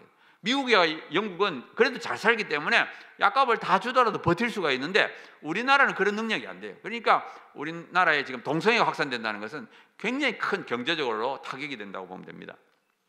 자, 그 다음에 청소년 문제가 더 심각합니다. 아까 말씀드렸죠. 우리나라 10대, 20대의 절반 이상이 동성애를 옹호합니다. 그래서 에이즈에 많이 걸립니다. 지금 보면은 15세, 19세 남성 에이즈 신규 감염자를 보면은 2000년에 2명이었는데 지금은 26배로 증가했어요. 왜 2000년까지는 그렇게 안 걸렸느냐? 학교에서 가르쳤습니다. 학교 교과서에 결혼책이나 이런 데 보면은 동성애 하면 에이즈 걸린다고 교과서에 있었는데 2000년에 빠졌어요. 그리고 지금은 좋은 거밖에 안 들어있습니다. 동성애가 나쁘다는 걸 전혀 안 넣고 있습니다. 그 다음에 역시 이제 자기가 체크하게 돼 있어요. 보면은 이제 10대의 경우에는 57%가 나는 동성애로 말미암아 걸렸습니다. 이렇게 되어 있는데 실제로는 80% 이상입니다. 왜냐하면은 보면 이것도 10대의 95%가 남자거든요. 그래서 동성애로 말미암아 10대들이 동성애 걸린다는 것을 볼 수 있습니다. 마찬가지로 20대도 마찬가지예요. 20대도 지금 지난 10년 동안 약 10배 가까이 지금 증가했습니다. 그리고 나이로 보면은 예전에는 30대가 많이 걸렸는데 지금 20대가 제일 많이 걸립니다. 그래서 신규 감염자의 20대가 제일 많이 걸리고 20대의 증가율보다 10대 증가율이 더 빨라요. 그러니까 우리나라 지금 에이즈 감염자의 10대, 20대가 아주 많이 걸립니다. 그러니까 우리나라에 지금 동성애로 말미암은 피해자는 10대, 20대입니다. 왜냐하면 학교에서 지금 동성애 괜찮다는 거 배우고 에이즈하고는 관련이 없다고 배우기 때문에 학교에서 동성애는 에이즈하고 관련이 없고 또 동성애를 좋다는 것만 배우기 때문에 지금 에이즈에 걸리는 그 아이들이 10대, 20대 청소년, 청년들입니다. 그러니까 제일 큰 피해자예요. 자, 미국의 경우에 조금 더 솔직하게 보면은 13세에서 24세 남성 감염자의 94에서 95%가 동성애로 말미암아 에이즈에 걸립니다. 자, 그러면 왜 이렇게 동성애자들이 에이즈 환자가 많으냐 하면은 그 문란해서 그래요. 문란. 이건 조금 오래된 통계인데 28%가 1000명 이상입니다. 지금도 이거는 아니지만 조금 낫겠지만 지금도 문란해요. 그리고 그날 만나서 그날 합니다. 모르는 사람하고 해요. 그러니까 이 거미줄처럼 성관계를 하면서 그 집단 안에 에이즈 바이러스가 많기 때문에 아까 말씀드린 것처럼 10명당 1명이 에이즈 바이러스 갖고 있으니까 거미줄처럼 성관계를 하기 때문에 에이즈에 많이 걸리고, 또 학문 성교를 하면 에이즈에 많이 걸립니다. 왜냐하면 정상적인 남녀 간의 성관계에 대해서는 이 감염이 잘 안 되지만 학문 성교하면은 정상적인 성관계에 한 20배 가까이 더 감염을 잘 시킵니다. 그러니까 결과적으로 이제 퍼지고 있습니다. 자, 근데 문제는 뭔가 하면 질병관리본부가 이걸 발표를 안 합니다. 아까 조금 전에 그 보였던 그림은 전부 제가 그렸어요. 질병관리본부는 숫자만 발표했고 청소년이 는다고 말도 안 합니다. 근데 제가 지금 다 내가 그려가지고 지금 발표하는 거고, 질병관리본부는 동성애와 에이즈 관련성을 말을 하지 않습니다. 홈페이지 들어가도 전혀 없습니다. 그리고 보면은 2012년도부터는 성접촉이라고 발표합니다. 99.9% 성접촉이다, 이렇게 동성애하고 그것도 불관 안 합니다. 그런데 미국하고 일본은 명확하게 합니다. 미국이 얼마 전에 동성애를 합법화했지만 이거는 보건적인 문제이기 때문에 솔직하게 말합니다. 동성애를 하면 에이즈 많이 걸린다, 이거를 질병관리본은 분명하게 하고 있어요. 그런데 우리나라는 인권을 내세웁니다. 말이 안 되잖아요. 이거는 생명에 관한 문제인데 어떻게 생명이 더 중요하지 않습니까? 자, 이건 뭐 미국의 홈페이지입니다. 질병관리본부 홈페이지 들어가면은, 자, 지금 집단 중에서 동성애 집단이 제일 잘 걸린다는 것을 분명하게 나타내고 있습니다. 그다음에 일본은 마찬가지예요. 3개월마다 발표하면서 동성애가 주요 감염 경도라고 말을 하고 있습니다. 그리고 일본 질병관리본부가 말을 하니까 그 밑에 있는 전문가들도 말을 합니다. 전문가들도 에이즈가 동성애로 말미암아 감염돼도 일본 전문가들 말을 하는데 우리나라 전문가들 말 안 합니다. 왜냐하면 우리나라 한국 질병관리본부가 발표를 안 하니까 그 전문가들도 좋은 말만 해요. 에이즈는 뭐 만성병이야, 뭐 약만 먹으면 돼. 그리고 전혀 그 문제점을 지적하지 않습니다. 자, 그다음에 동성애자의 삶은 불행합니다. 동성애자들은 대략 동거하는 기간이 2.5년입니다. 여자는 조금 길고 남자는 짧아요. 그러니까 뭐 조금 살다가 헤어지는 거 2.5년이에요. 그러니까 얼마나 불행하겠어요. 그리고 최근에 어떤 통계를 보면은 평균적으로 13명하고 삽니다. 남성 동성애자들은 평균적으로 13명. 그러니까 보죠. 한 2년 살다가 헤어지는 걸 13번 하는 거예요. 그게 얼마나 불행한 겁니까? 그게 평균이에요, 평균. 평균이 13명이니까 훨씬 많은 사람도 있고 적은 사람도 있겠죠. 그러니까 13명하고 산다는 것은 그거는 행복이 아닙니다. 조금 처음에 한 몇 개월 행복하고 그다음에 툭탁툭탁 싸우다가 헤어지는 거예요. 얼마나 불행한지 몰라요. 그리고 나이가 들면은 알코올 중독 환자가 될 확률이 일반인의 2배, 자살률이 3배입니다. 그리고 수명도 짧아요. 일반인에 비해서는 25 내지 30년 짧고 알코올 중독자보다도 5 내지 10년 짧습니다. 자, 이 말이 뭐냐 하면은 동성애자들은 알코올 중독자보다 더 불쌍한 거예요. 알코올 중독 환자들도 불쌍하지만 그보다 더 불쌍한 것이 동성애자입니다. 동성애자들은 한 50세 되면 죽어요. 여러 가지 병행 때문에 죽어요. 그러니까 얼마나 위험합니까? 이거를 우리가 위험하다고 말을 해줘야 되잖아요. 10대, 20대들이 지금 모르고 그 불구덩이에 들어가고 있는데 정부에서는 그 불구덩이라고 말을 못하게 하는 거예요. 그러니까 이제 답답한 일입니다. 우리가 담배도 보면은 폐암에 걸릴 확률이 뭐 한 20배 된다. 그래가지고 막 담배를 피면은 폐암에 걸릴 확률이 높습니다. 이렇게 얼마나 광고를 합니까? 근데 이 동성애는 담배하고 비교가 안 돼요. 아까 말씀드린 것처럼 에이즈 걸릴 확률이 몇백 배입니다. 몇백 배. 그런데도 그거를 절대 말을 못하게 하는 거예요. 그러니까 얼마나 답답한 일입니까? 자, 그다음에 이제 차별금지법으로 이제 말을 할 텐데요. 그 사실은 이제 동성애의 문제점을 말씀드렸지만 그렇다고 해서 우리가 동성애자들을 우리가 괴롭히거나 이렇게 해서는 안 됩니다. 그럼에도 불구하고 우리가 차별금지법에 동성애를 넣는 걸 반대하는 이유가 있습니다. 그 이유는 뭐냐 하면은 이 차별금지법에 만약에 동성애 들어가면 동성애자들을 손가락질하고 조롱하고 괴롭히는 걸 이거는 법이 없어도 해야 돼요. 근데 문제는 뭔가 동성애를 정상이라고 인정해야 됩니다. 이게 문제예요. 법적으로 동성애가 정상으로 공인이 되는 겁니다. 그렇게 되면 이제 동성애는 비윤리적이다, 비정상이다, 죄라고 하면 처벌을 받습니다. 벌금형, 징역형을 받습니다. 그러니까 개인의 윤리관이 존중이 안 되는 거예요. 그러니까 아니 우리가 얼마든지 자기가 동성애는 좋다, 뭐 난 정상이다 생각할 수도 있고 아니다, 동성애 나쁜 거다 이렇게 생각할 수도 있는데 이게 법으로 딱 해가 동성애는 무조건 정상이라고 생각해요. 그렇지 않으면 처벌을 받으니까 이게 문제가 되는 거예요. 다양성을 훼손하는 겁니다. 오히려 동성애가 차별금지법에 넣으면 다양성을 훼손하는 거예요. 자, 실제로 예를 봅시다. 1997년도에 미국 보건국지원 공무원이죠. 공무원이 동성애는 죄라고 해서 파면이 되고 법원은 정당하다 했고 2000년에 직장에서 동성애는 죄라고 해서 역시 파면이 되고 소송을 기각했고 2006년도에 캐나다 시의원이 동성애는 비정상이고 비자연적이다. 그러니까 조금 둘러서 말했습니다. 동성애는 비자연적이고 비정상이라고 조금 둘러서 말했지만 역시 벌금형을 받았습니다. 더 큰 문제는 학교입니다. 학교에서 동성애를 정상이라고 가르치고 무리를 일으켜서 징계를 못하고 오히려 학교 안에 동아리가 생깁니다. 초, 중, 고등학교 안에 동성애 동아리가 만들어가지고 현수막을 붙이고 포스터를 붙이고 공개 모집을 해도 막을 수가 없고 오히려 학교는 적극적으로 그 동아리를 도와줘야 됩니다. 그리고 상담도 하면 안 돼요. 그리고 학교에서 얼마나 철저하게 가르치는지 몰라요. 캐나다 토론토에서 초등학교 때부터 가르쳐요. 실제적으로 가르쳐요, 동성애를. 그러니까 얼마나 답답합니까? 그리고 미국 매사추세츠는 특별한 날을 정했어요. 게이와 레즈비언 금지는 하루가 딱 되면 그날은 오로지 동성애만 가르칩니다.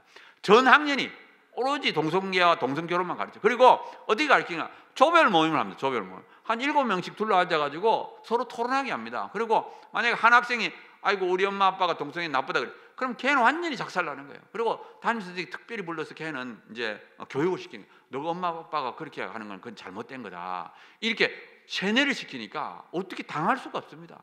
학교에서 가르치고 시험 치고 발표시키고 그러니까 한 세대가 되면 완전히 동성애를 인정하는 거예요. 그러니까 이 동성애가 무서운 이유가 그거예요. 동성애자들은 법을 바꿉니다. 법을 바꾸면 어떻게 되냐? 차별금지법을 딱 만들면 합법적으로 다음 세대를 개조할 수 있습니다. 이게 무서운 거예요. 법이 무서운 점은 뭐냐면 공권력을 가지고 공교육을 통해서 합법적으로 다음 세대를 완전히 개조시키는 거예요. 그리고 동성애를 딱 받아들이도록. 그러면 뭐 한 세대만 딱 지나면 완전히 그냥 동성애를 인정하도록 만들어 버립니다. 그러니까 그래서 우리가 차별금지법을 반대하는 이유가 여기 있습니다. 우리보다도 다음 세대 때문에 지금 하고 있습니다. 그 다음에 건전한 성윤리를 가진 국민의 권리가 제한 또는 금지됩니다. 예를 들어서 동성결혼 케이크 제작 안 했다고 1억 6천만 원 벌금이고 동성결혼 줄에 거부했다고 180일 감옥인가 매일 $1,000. 이 매일 $1,000라는 거 줄에 설 때까지예요. 그러니까 지금 우리가 동성애자들의 인권을 보호하지 말자. 천만이 말씀. 우리가 동성애자 인권을 보호하지 말라는 게 아니에요. 인권을 보호해야 됩니다. 왜냐하면 동성애자들 인간이기 때문에 존엄한 인간이기 때문에 보호해야 되는데 왜 동성애자만 보호하느냐는 거예요. 우리의 인권을 왜 보호하지 않느냐는 거예요. 이게 문제인 거예요. 그러니까 차별금지법에는 모든 사람들이 공감하는 것만 넣어야 됩니다. 뭐 예를 들어서 남녀, 장애, 인종, 피부색 이런 모든 사람들이 넣어야 좋다는 것만 넣어야지 윤리적인 것이 들어가면 안 됩니다. 윤리라는 것은 각 사람이 다르게 생각할 수 있어요. 그거를 각 사람이 다르게 생각하는 것을 윤리적인 걸 딱 넣어가지고 정상이다 해가지고 완전히 한쪽 사람들을 완전히 탄압을 하고 인권을 완전히 말살을 하잖아요.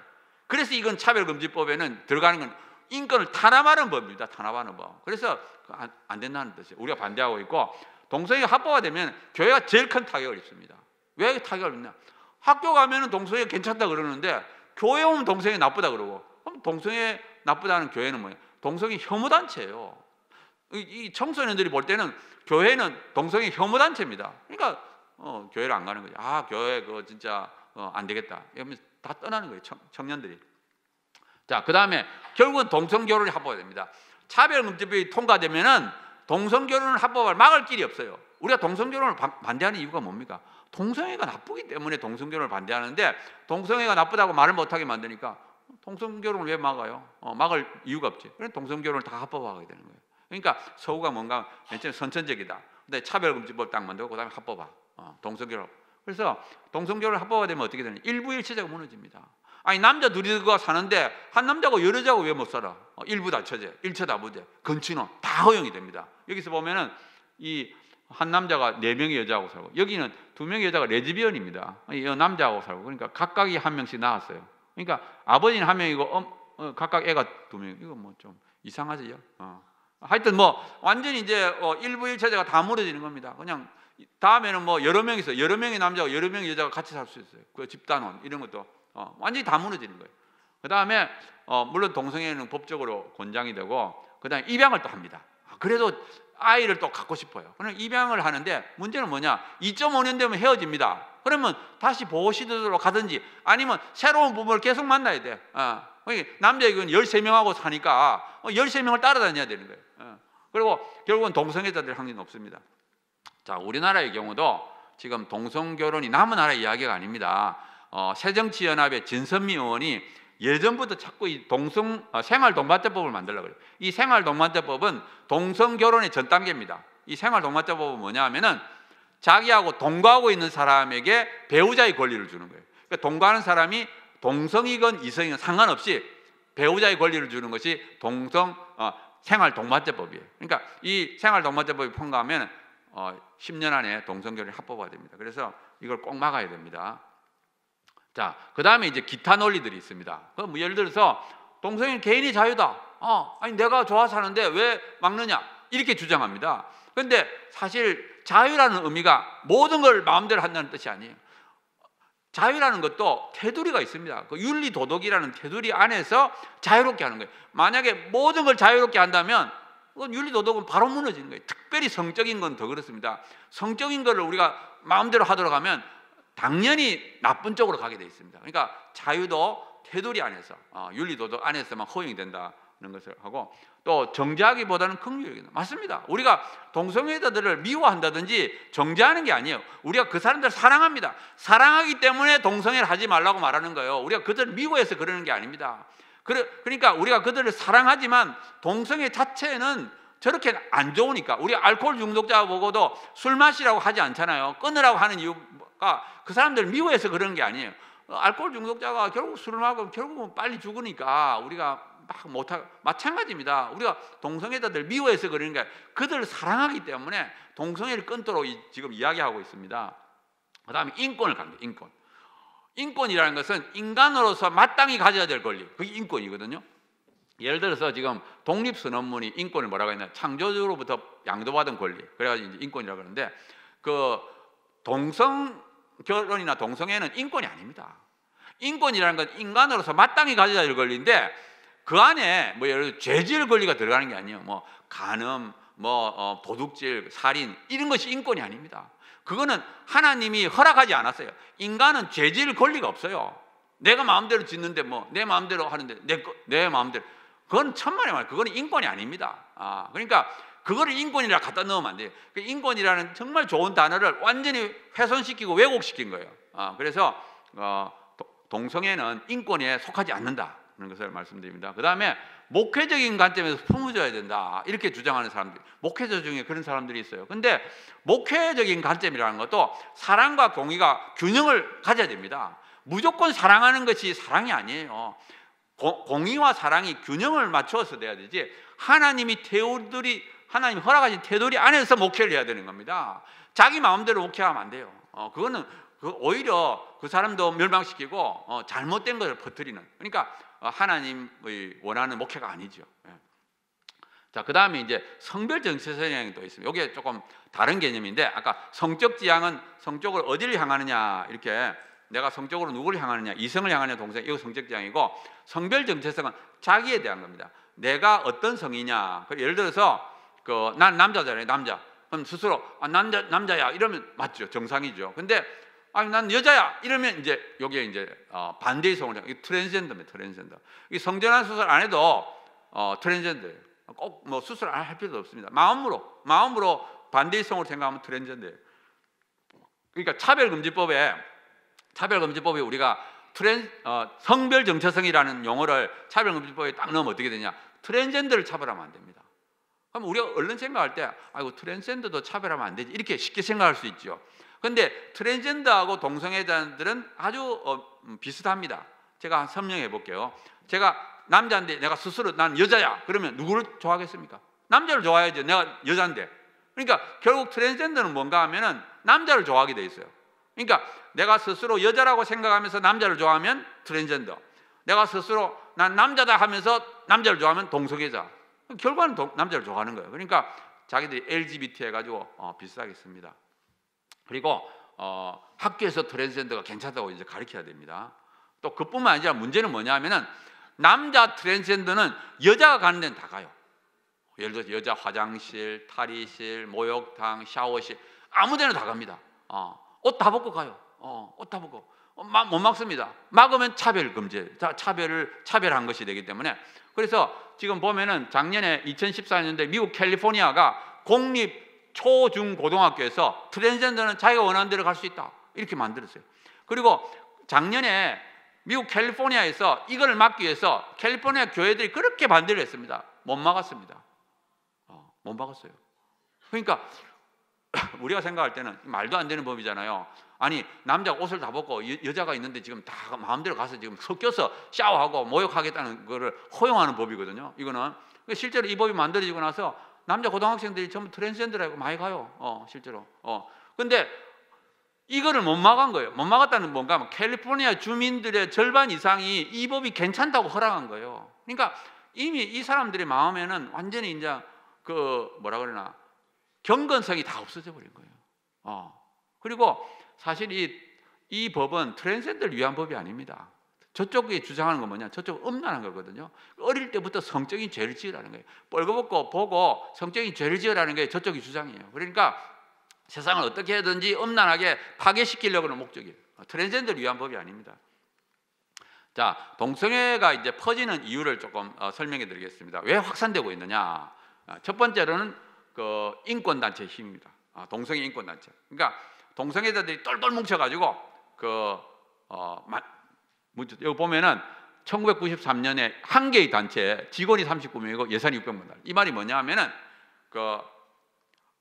동성애자들이 자기 돈이 있으면 돈을 바치고, 그 다음에 시간이 있으면 시간을 바치고, 뭐 자기 완전 일생을 바치는 거예요. 여기 와서 간사 같은 거 하면서. 그러니까 이 동성애가 미국에 이제 확산된 것이 저절로 확산된 게 아닙니다. 원래 미국은 기독교 국가고 청교도 정신에 의해서 만들어졌잖아요. 그럼에도 불구하고 이게 바뀐 이유는 뭔가 하면 이 동성애자들이 똘똘 뭉쳐가지고 1%밖에 안 됩니다. 1%밖에 안 되는데 그 1%의 동성애자들이 똘똘 뭉쳐가지고 자기 돈을 내고 시간을 내고 재능을 내고 과학자들은 논문을 쓰고 해가지고 미국이라는 나라를 완전히 바꿔버린 거예요. 그러니까 이게 저절로 바뀐 게 아닙니다. 얼마나 똘똘 뭉쳐가지고 이게 미국을 뒤집어 엎었는지 몰라요. 그러니까 이걸 막으려고 해도 역시 우리가 노력을 해야 돼요. 그냥 말만 해서는 절대 안 됩니다. 말만 해서 가지고는 이게 막아지지가 않습니다. 얼마나 그냥 저쪽에서 노력을 해가지고 이 미국이라는 나라를 바꾸는지 몰라요. 또 하나는 아까 말씀드린 것처럼 왜곡된 논문. 이 과학자들, 동성애자인 과학자들은 논문을 씁니다. 그리고 언론은 그걸 굉장히 과다선전해요. 그러니까 그런 게 나오면 완전히, 그리고 그 논문이 잘못됐다는 것은 전혀 말하지 않습니다. 그러니까 뭐 계속 새로운 거짓말이 나오면 또 막 퍼뜨립니다. 그리고 그 거짓말이 또 아닌 걸 밝혀지는 거, 그럼 또 말 안 합니다. 그러니까 일반인들은 잘못된 것만 자꾸 입력이 되는 거예요. 그 다음에 음란물입니다. 이게 음란물이 또 큰 문제예요. 보면은 서구하고 미국이 무너진 게 음란물입니다. 왜 음란물이 이렇게 무서운가 하면, 저는 사실은 그 동성애를 암이라고 생각해요. 암덩어리가 되는데, 우리 몸 안에서 암이 자랄 때 그거를 막는 게 뭡니까? 저항력. 우리 몸 안에 있는 그 저항력이 암을 못하게 자라는 거예요. 우리 몸에 계속 암세포가 생깁니다. 그래도 암이 안 되는 이유가 뭔가 하면 우리 몸 안에 있는 그 세포들이 면역 세포들이 딱 암을 잡아먹어서 그래요. 그러니까 마찬가지, 동성애도 마찬가지입니다. 계속 동성애는 있어 왔어요. 그런데 이 사회에 동성애가 자라지 못하게 한 게 뭐냐 하면은 경건한 사람들이 딱 동성애가 커지지 못하다. 동성애 그거는 말이 안 돼. 딱 누가 동성애를 하려고 그러면 그건 동성애는 말도 안 돼.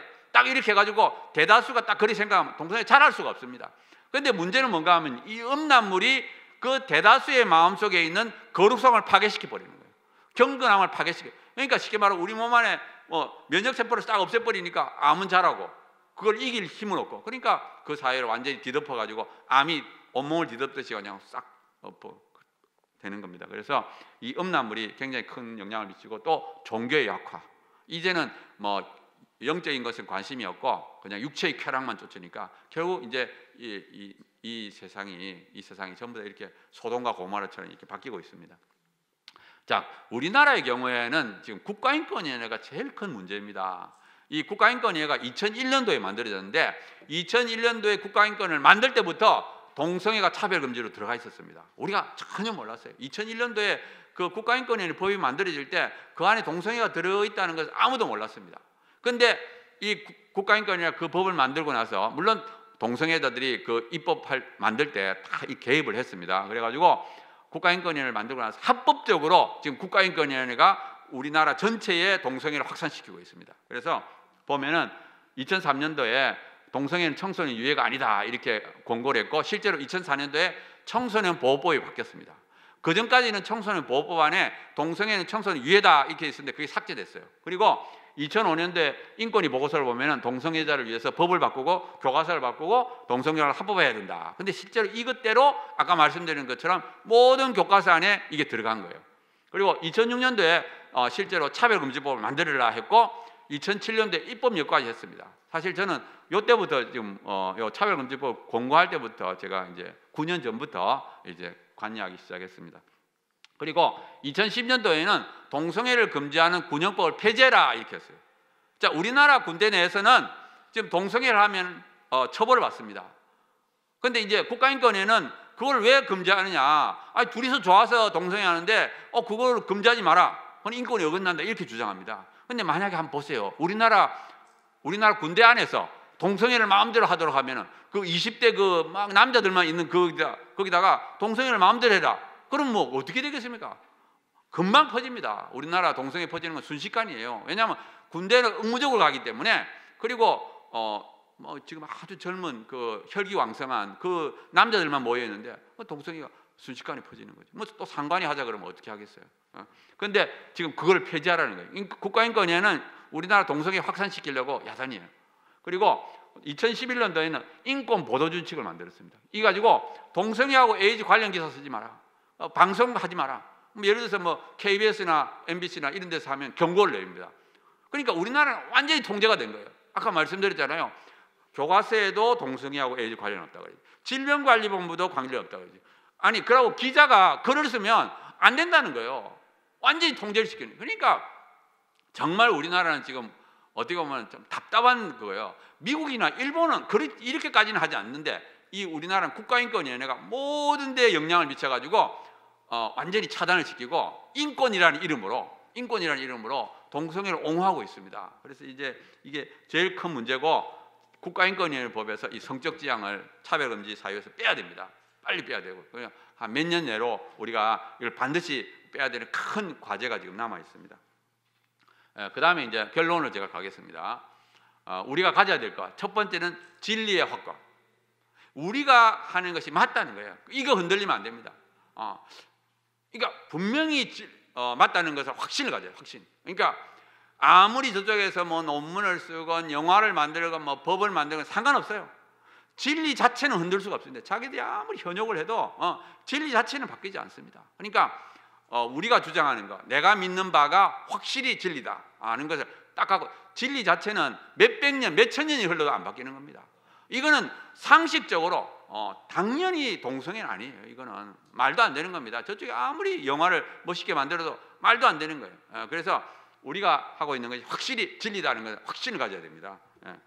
그 다음에 이제 우리가 거룩한 삶을 살아야 돼요. 이게 또 핵심입니다. 우리가 바르게 사는 것이 굉장히 중요합니다. 저쪽은 음란이 무기예요. 저쪽 편은 어떻게 해서든 이 세상을 음란하게 만드는 게 목표입니다. 그래서 퀴어 축제 같은 데 가면은 옷을 벗습니다. 우리가 막 옷 벗는다고 그래도 벗어요. 미국 브라질 같은 데 가면은 더 벗어요. 그리고 거기 몇만 명이 같이 벗고 갑니다. 그러니까 이게 한두 명이 벗고 가면 이게 문제가 되지만 몇만 명이 그냥 벗고 가니까 이건 문제가 되는 거예요. 그러니까 저쪽의 무기는 뭐냐? 음란. 어떻게 해서 이 세상을 음란하게 만들자는 거예요. 그리고 자기들의 세력을 넓히는 게 이제 목표고, 우리는 반면에 뭐냐? 거룩입니다. 저쪽의 무기가 음란이면 우리의 무기는 거룩이에요. 거룩하고 음란이 싸우면 누가 이기겠습니까? 당연히 거룩이 이기죠. 거룩은 훨씬 더 강력합니다. 마치 이쪽은 어두움이고 이건 빛이라 그러면 빛과 어둠이 붙이면 빛이 이기게 돼 있어요. 당연히 이깁니다. 제가 그걸 어떻게 알 수 있느냐? 성경이 그렇게 돼 있습니다. 소돔과 고모라를 보세요. 소돔과 고모라를 보면은 소돔성에 아마 그 당시에 뭐 10,000명이 살았는지 뭐 몇만 명이 살았는지 내가 잘 모르겠어요. 근데 하나님이 뭐라 그랬습니까? 10명의 의인만 있으면 소돔을 안 멸망시키겠다. 그 말이 뭔가 하면 소돔성에 음란한 사람이 몇만 명이 있더라도 10명의 의인만 있으면 소돔을 지킬 수 있다는 거예요. 타락하지 않도록 지킬 수 있다. 그러니까 한 명의 의인은 1000명을 이길 수 있습니다. 1000명을. 그러니까 얼마나 강력한지 모릅니다. 그러니까 우리의 적은 동성애자가 아니에요. 자기 자신입니다. 내가 얼마나 거룩한가가 싸움의 핵심입니다. 내가 거룩하기만 하면 이미 이겼어요. 한 7, 80% 이긴 겁니다. 그러니까 얼마나 내가 철저하게 거룩한 삶을 사느냐가 그 싸움의 관건이 됩니다. 그래서 사실 이제 제가 다니면서 이제 강의를 할 때 제 이야기를 좀 저는 보면은 우리가 영화 같은 거 보면 전체 관람가 12세 관람가 뭐 이렇게 있잖아요. 저는 15세 관람가까지만 봐요. 그 이상은 안 봅니다. 뭐 우리 누가 같이 가자 그러면 일단 15세 관람가 밑에서만 고릅니다. 그 위에 건 안 봐요. 왜냐하면은 그거 봐가지고 이 잘못된 동영상이 내 머릿속에 들어와가지고 내 머릿속에서 그 음란한 동영상이 돌아간다고 생각해 보세요. 내 머릿속에서 음란한 동영상이 돌아가고 있는데 어떻게 싸워서 이깁니까? 이길 수가 없어요. 우리 마음속에 이 음란한 동영상을 잡아 넣을 때 사단은 이겼다고 회심하는 거예요. 저거는 이겼다. 뭐 껍데기만 뭐 어렵지 알맹이는 다 내가 점령했다는 거예요. 그래서 음란물이 무서운 겁니다.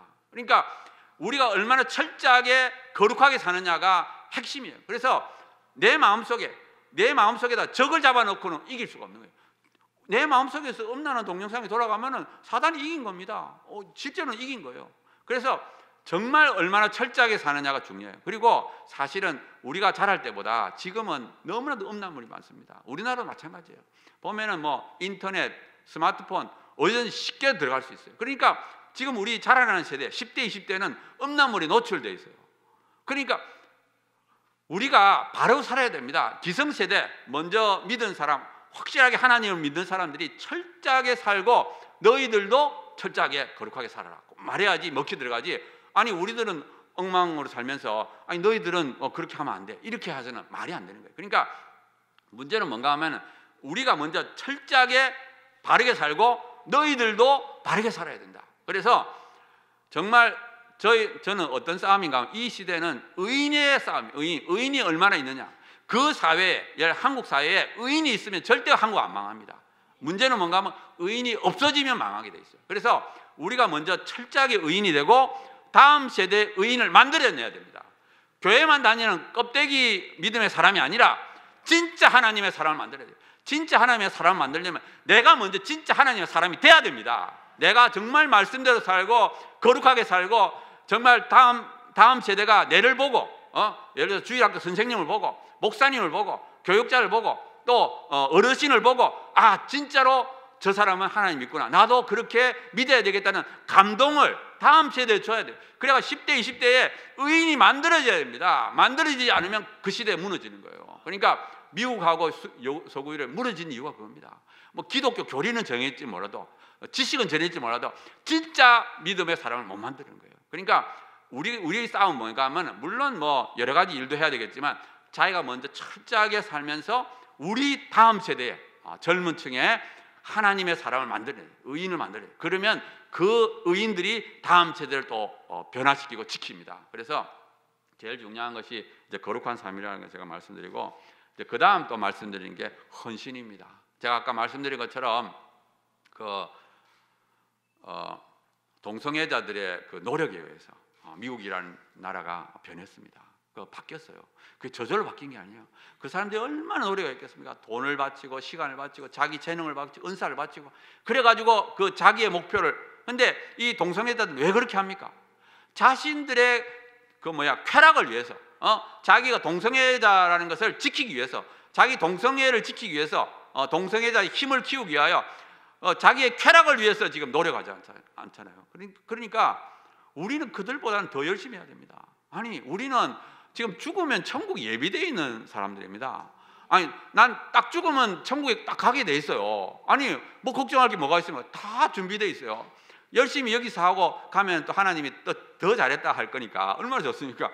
우리는 걱정거리가 없어요. 아니 자기들은 지금 이 땅에서 육신의 쾌락을 위해서 한다면 우리는 그보다 더 훨씬 더 헌신해야 됩니다. 그리고 예수님이 오셔서 목숨을 바치셨잖아요. 아니 예수님의 그 조금이라도 비슷하게 해야죠. 그러니까 정말 하나님의 사람은 정말 최선을 다해서 노력을 해야 됩니다. 뭐 꼭 동성애뿐만 아니라 뭐든지 하나님 나라를 위해서 정말 자기 시간을 바치고 돈을 바치고 은사를 바치고 모든 걸 바쳐서 하나님 나라 건설에 목숨을 걸고 나가야 돼요. 제가 이제 제 이야기를 또 하는데 저는 암 환자입니다.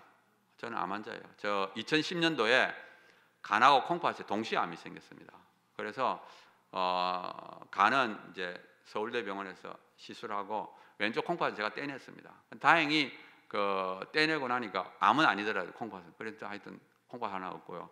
매년 매 3개월마다 제가 체크합니다. 서울대 병원에 가서 늘 체크해요. 그리고 뭐 얼마 전에도 보면은 뭐 이렇게 대장 근처에 뭐가 있다고 그래요. 그러니까 그 사실은 제가 아까도 처음에 잠깐 말했듯이 저는 32살 때부터 아팠어요. 그러니까 28년째 투병하고 있습니다. 그리고 37살 때 제가 간경화했어요.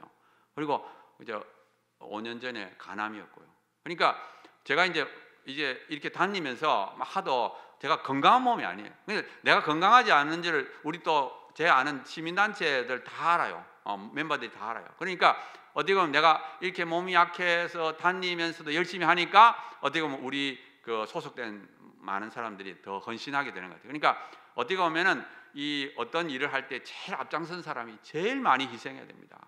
제일 앞장선 사람이 제일 많이 희생해야만이 그 뒤에 사람이 비슷하게 희생합니다. 그래서 어떻게 보면 제가 뭐 제 관련된 단체에 보면 제가 돈을 제일 많이 내요. 왜냐하면 돈 내는 것도 제일 많이 해야 되고 시간도 제일 많이 바쳐야 되고 재능도 바쳐야 되고 하여튼 앞선 사람이 정말 모든 것을 바쳐서 할 때 그 뒤에 사람이 한 10분의 1, 5분의 1이라도 해요. 그러니까 제일 중요한 것이 헌신입니다. 이 싸움은 어느 쪽이 더 헌신하느냐에 달려 있어요. 동성애자들이 헌신하는 것이 크냐 아니면 하나님의 사람이 헌신하는 게 크냐, 이 싸움이에요. 이거는 둘 다 평행선입니다. 논리는 똑같아요. 저쪽은 동성애 정상이다, 우리는 아니다, 이 싸움이에요. 이거는 뭐 설득이 안 됩니다. 상대방 설득이 절대 안 돼요. 이거는 어느 쪽이 더 열심히 해서 일반인들을 설득시키느냐, 그거는 막 많은 돈과 시간과 노력이 들어가요. 막 그냥 되는 게 아닙니다. 그러니까 얼마나 헌신하느냐의 싸움에서 되는 거고, 아까 말씀드린 것처럼 제일 앞장선 사람이 제일 많이 희생해야 됩니다. 이거는 그냥 몸으로 보여줘야 돼요. 진짜로 보여줘야 됩니다. 그냥 말로서는 넘어갈 사람이 아무도 없어요. 예수님이 이 땅에 오셔서 죽으셨기 때문에 우리가 그 뒤를 따라가는 거 아닙니까? 예수님 오셔서 말만 했으면 어떻게 우리가 따라갑니까? 그거 똑같아요. 우리가 예수님의 뒤를 쫓아서 우리도 우리의 십자가를 지고 이 시대에 정말 하나님 맡겨진 사명을 갖고 열심히 최선을 다해야 됩니다. 그러면 이길 수 있습니다. 예. 그 다음에 이제 우리가 해야 될 일들을 보면은 그 치유사역. 왜냐하면 우리가 동성애를 나쁘다고만 하면 안 됩니다. 지금 10대, 20대에 얼마나 동성애자가 많이 느는지 모릅니다. 잘못된 그 문화의 영향을 따라서 지금 10대, 20대에 굉장히 많이 늘고 있습니다. 그래서 그 사람들을 이제 치유하는 걸 해야 돼요.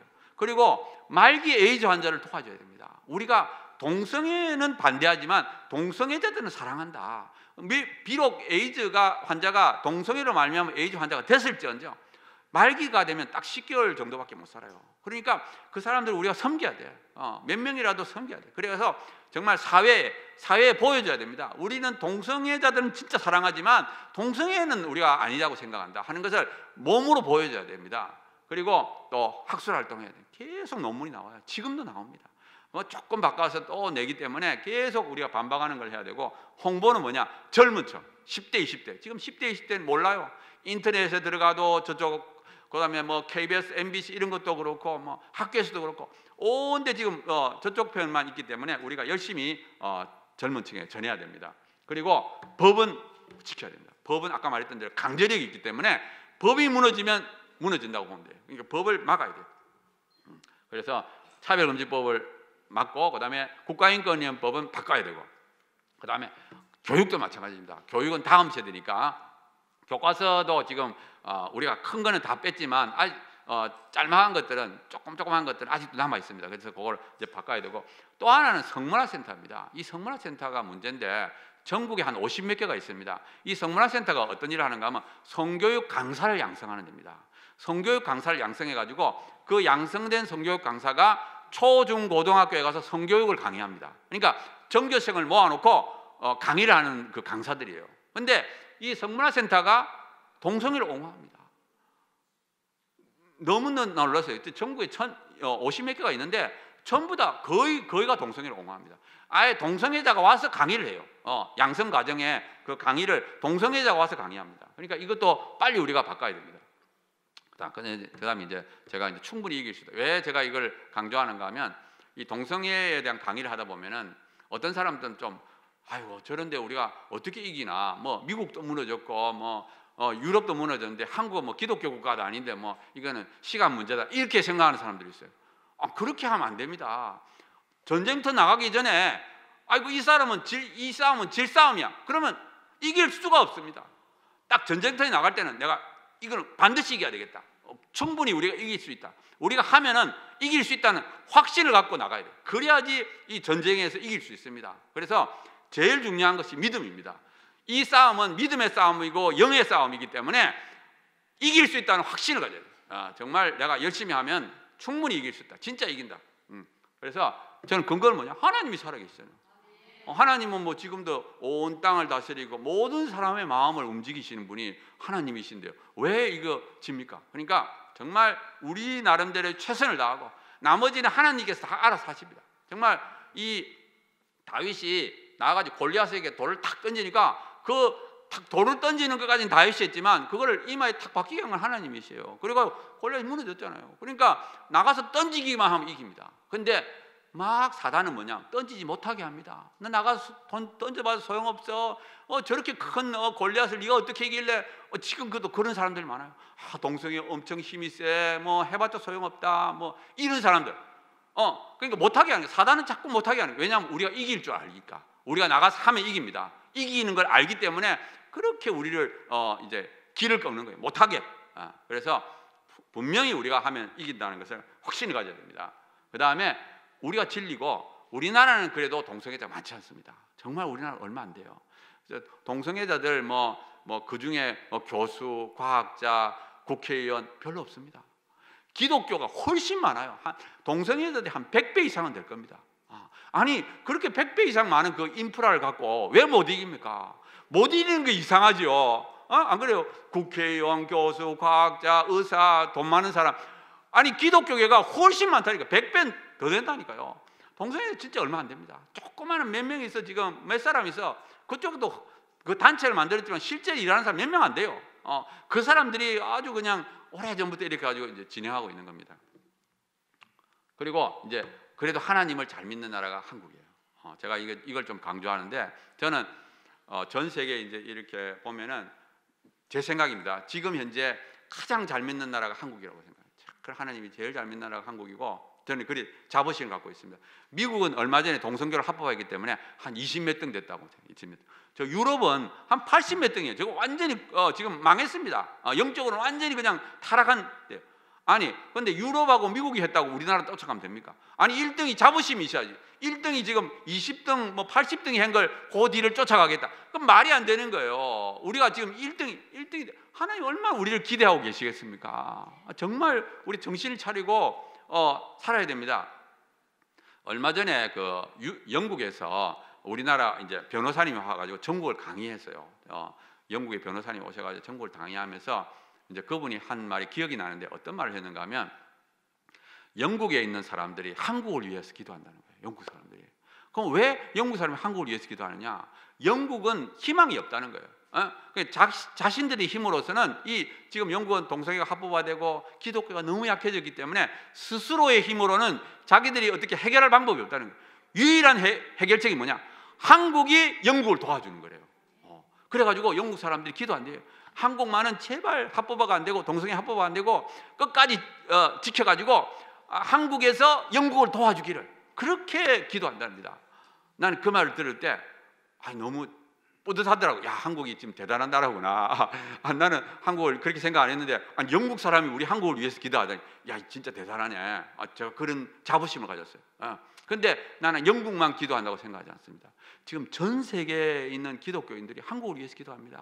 한국이 무너지지 말도록. 왜냐하면 한국이 지금 최전선이에요. 전 세계 동성애자들이 지금 한국을 공격하고 있습니다. 이제 미국이 무너졌기 때문에 그 다음이 한국이에요. 한국만 무너지면 더 이상 대항할 나라가 없다고 생각합니다. 동성애자들은. 반면에 기독교인들은 한국은 제발 무너지지 말라고 지금 얼마나 기도하는지 몰라요. 그거를 딱 들으니까 야 진짜 우리가 정신을 차려야 되겠구나. 지금 이렇게 살 때가 아니구나. 지금 이 시점에 한국의 기독교인이라는 것은 막중한 책임감이 있구나. 정말 어떤 사명감을 갖고 베스트를 다해야 되겠구나. 물론 베스트를 다해도 안 되면 할 수 없지만 베스트는 다해야 되겠다 하는 그 생각이. 요게 지금 얼마 안 남았습니다.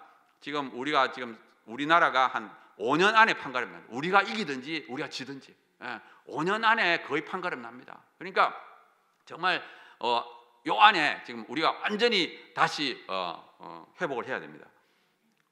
자, 그동안에 우리가 만든 단체, 지금 제가 말씀드린 거는 우리가 지금 딱 한 지 3년밖에 안 됩니다.